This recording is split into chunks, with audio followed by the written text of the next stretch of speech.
प्रिय विद्यार्थियों, हिंदी क्लास में आपका स्वागत है।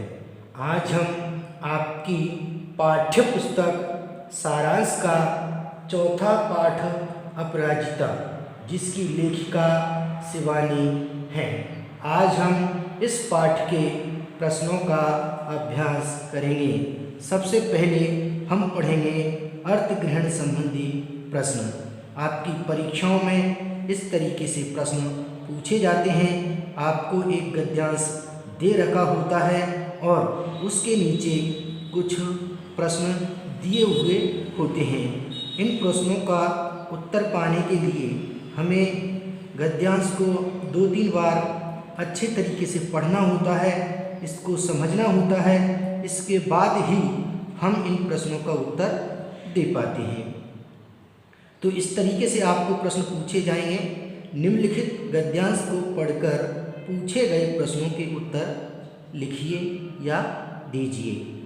मैडम, मैं चाहती हूँ कि कोई मुझे सामान्य सा सहारा भी न दे।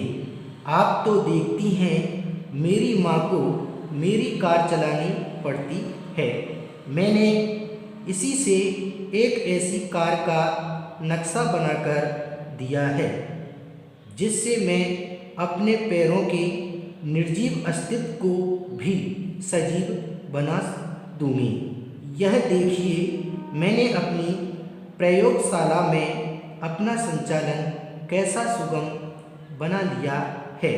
मैं अपना सारा काम अब स्वयं निपटा लेती हूँ।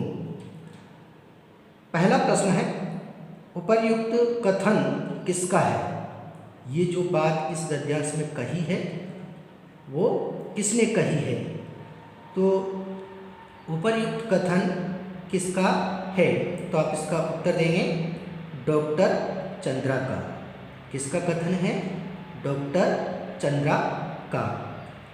आपने पढ़ा होगा कि इसमें अपराजिता जो लड़की है, इसका निचला शरीर है जो पोलियो से ग्रस्त है।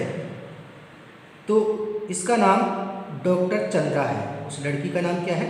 डॉक्टर चंद्रा। तो डॉक्टर चंद्रा अपनी मैडम से कहती है। तो उपर्युक्त कथन किसका है? तो आप इसका उत्तर देंगे डॉक्टर चंद्रा का। दूसरा प्रश्न है, इस कथन से वक्ता की किस विशेषता का पता चल रहा है? इस कथन से वक्ता की किस विशेषता का पता चल रहा है? तो आप इसका उत्तर देंगे वक्ता की कार्यकुशलता एवं आत्मविश्वास का पता चलता है। वक्ता की कार्यकुशलता एवं आत्मविश्वास का पता चलता है। तीसरा प्रश्न है, वक्ता ने कैसी कार का नक्शा बनाकर दिया है?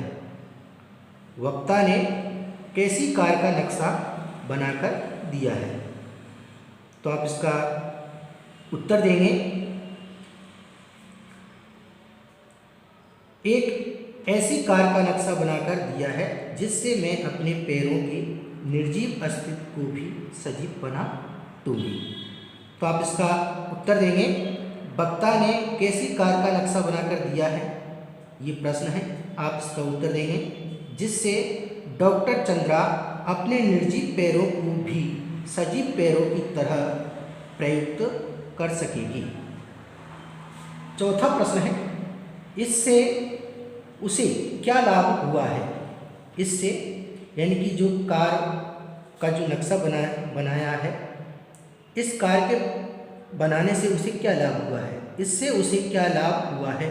तो आप इसका उत्तर देंगे इससे वह अपनी प्रयोगशाला को स्वयं संचालित कर सकेगी। इससे वह अपनी प्रयोगशाला को स्वयं संचालित कर सकेगी। इससे उसे क्या लाभ हुआ है? तो आप इस प्रश्न का उत्तर देंगे इससे वह अपनी प्रयोगशाला को स्वयं संचालित कर सकेगी। अब हम पढ़ेंगे बहुविकल्पी प्रश्न। आपको इस तरीके से प्रश्न दे रखे होते हैं। नीचे लिखे प्रश्नों के उत्तर का सही विकल्प चुनकर उसके सामने ठीक का चिन्ह लगाइए। पहला प्रश्न है, अपराजिता शब्द का सही अर्थ कौन सा है? अपराजिता शब्द का सही अर्थ कौन सा है? ये आपको 4 विकल्प दे रखे हैं। जो सही विकल्प है उस पर आपको ठीक या सही का निशान लगाना है। पहला है जो विकलांग हो, दूसरा है जो हार न माने, तीसरा है जो आपस का न हो, चौथा है जो दूसरों से भिन्न हो। तो इसमें अपराजिता शब्द का सही अर्थ कौन सा है? तो इसका सही उत्तर है जो हार न माने। अपराजिता शब्द का सही अर्थ है जो हार न माने। दूसरा प्रश्न है, डॉक्टर चंद्रा को किस रोग से अपंग बना दिया था? डॉक्टर चंद्रा को किस रोग ने अपंग बना दिया था? पहला ऑप्शन है या विकल्प है पोलियो ने, दूसरा है कैंसर ने, तीसरा है अस्थि रोग ने और चौथा है अन्य रोग ने। डॉक्टर चंद्रा को किस रोग ने अपंग बना दिया था? तो इसका सही विकल्प है पोलियो ने। किसने? पोलियो ने। डॉक्टर चंद्रा को किस रोग ने अपंग बना दिया था? तो किसने बनाया था? पोलियो ने। तो सही उत्तर क्या हुआ? पोलियो ने। तीसरा प्रश्न है, चंद्रा को किस स्कूल में दाखिला दिलाने के लिए उसकी मां को अथक प्रयास करने पड़े? डॉक्टर चंद्रा को किस स्कूल में दाखिला दिलाने की, दाखिला का यहाँ पर अर्थ होता है प्रवेश दिलाने के लिए। चंद्रा को किस स्कूल में दाखिला या प्रवेश दिलाने के लिए उसकी मां को अथक प्रयास करने पड़े? तो पहला विकल्प है सेंट कोलंबस, दूसरा है माउंट कार्मल, तीसरा है जीसस एंड मेरी, चौथा है लोरोटे स्कूल। तो इसमें सही विकल्प या सही उत्तर है माउंट कार्मल स्कूल। चौथा प्रश्न है, डॉक्टर चंद्रा को किस रूप में राष्ट्रपति ने स्वर्ण पदक मिला? डॉक्टर चंद्रा को किस रूप में राष्ट्रपति से स्वर्ण पदक मिला?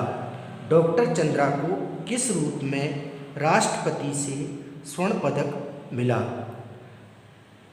पहला विकल्प है गर्ल गाइड के क्षेत्र में, दूसरा है पाश्चात्य संगीत के क्षेत्र में, तीसरा है कला के क्षेत्र में और चौथा है अपंगता के क्षेत्र में। तो इसका सही विकल्प या सही उत्तर है गर्ल गाइड के क्षेत्र में। अगला प्रश्न है, विकलांगों को किन उपायों से स्वावलंबी बनाया जा सकता है? विकलांगों को किन उपायों से स्वावलंबी बनाया जा सकता है? तो आप इस प्रश्न का उत्तर देंगे, विकलांगों को उनकी क्षमता के अनुसार कोई न कोई काम धंधा अवश्य सिखाया जाना चाहिए। आत्मनिर्भर बनकर वे स्वावलंबी जीवन जी सकेंगे। विकलांगों को किन उपायों से स्वावलंबी बनाया जा सकता है? तो आप इसका उत्तर देंगे, विकलांगों को उनकी क्षमता के अनुसार कोई न कोई काम धंधा अवश्य सिखाया जाना चाहिए। आत्मनिर्भर बनकर वे स्वावलंबी जीवन जी सकेंगे। अब हम पढ़ेंगे विलोम शब्द। निर्जीव का विलोम शब्द होगा सजीव, सहिष्णु का विलोम शब्द होगा असहिष्णु, सामान्य का विलोम शब्द होगा असामान्य, सुगम का विलोम शब्द है दुर्गम, कठोर का विलोम शब्द है नरम, निचला का विलोम शब्द है ऊपरी। अब हम पढ़ेंगे अगला प्रश्न, रेखांकित अंश में कारक का नाम बताओ। ये हमें वाक्य दे रखा है, हमें इसमें कारक का भेद बताना है, नाम बताना है कि इसमें कौन सा कारक है। आपको पता ही है कारक 8 प्रकार के होते हैं, तो उन 8 कारकों में से किस वाक्य में कौन सा कारक है उसका हमें नाम यहाँ पर लिखना है। रेखांकित अंश में कारक का नाम बताओ। पहला है युक्ति कार से उतरी, युक्ति कार से उतरी, तो यहाँ पर अपादान कारक है।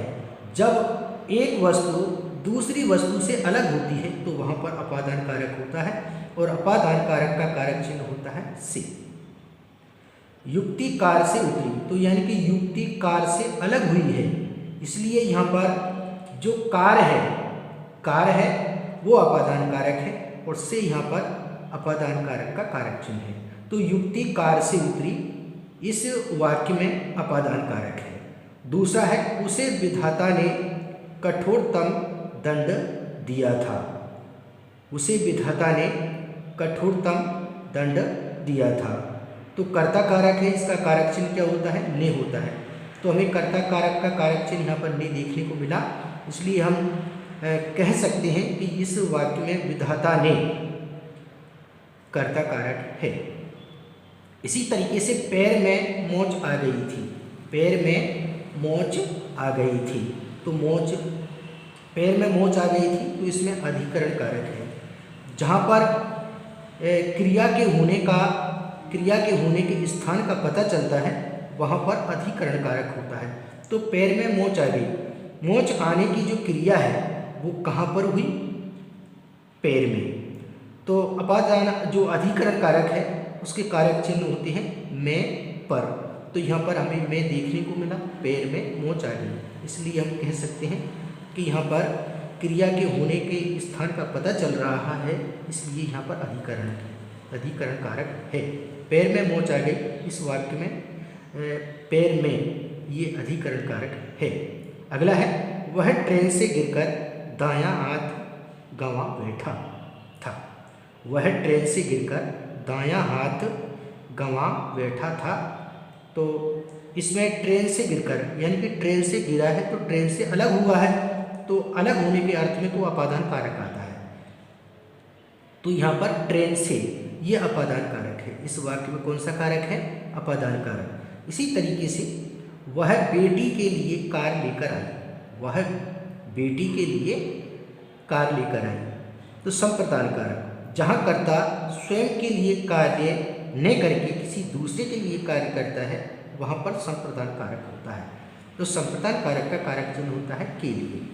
तो वह बेटी के लिए कार लेकर आई, तो बेटी के लिए यानी कि माँ बेटी के लिए कार लेकर आई, तो माँ स्वयं के लिए कार लेकर नहीं आई है बेटी के लिए, इसलिए हम कह सकते हैं कि यहाँ पर संप्रदान कारक है। वह बेटी के लिए कार लेकर आई, तो इस वाक्य में संप्रदान कारक है। इसी तरीके से अगला है राष्ट्रपति ने डॉक्टर चंद्रा को पुरस्कार दिया। तो राष्ट्रपति ने जो पुरस्कार दिया स्वयं के लिए नहीं दिया, उसने डॉक्टर चंद्रा के लिए दिया है, किसी दूसरे के लिए दिया है, इसलिए यहाँ पर भी संप्रदान कारक है। अगला प्रश्न है वाक्यों में प्रयोग करो। ये शब्द दे रखे हैं प्रवेश, निर्जीव, आवागमन, विलक्षण, ख्याति, ये शब्द दे रखे हैं। इनका प्रयोग करते हुए हमें वाक्य बनाना है। जैसे सबसे पहले हम प्रवेश का बनाते हैं, उसने कमरे में प्रवेश किया, तो इन शब्दों को हमें वाक्य के अंदर रखना है और हमें वाक्य बनाना है। तो प्रवेश, उसने कमरे में प्रवेश किया। इसी तरीके से ये निर्जीव शब्द का प्रयोग करते हुए वाक्य बनाएंगे। जैसे निर्जीव का, मेरा दायां हाथ निर्जीव हो गया है, तो यहाँ पर निर्जीव शब्द आ गया है और हमने इसका प्रयोग करते हुए एक वाक्य बनाया है, मेरा दायां हाथ निर्जीव हो गया। अगला है आवागमन। आवागमन के कई साधन उपलब्ध हैं, तो ये आवागमन शब्द इस वाक्य के अंदर आया है और हमने आवागमन का प्रयोग करते हुए इस वाक्य का निर्माण किया है।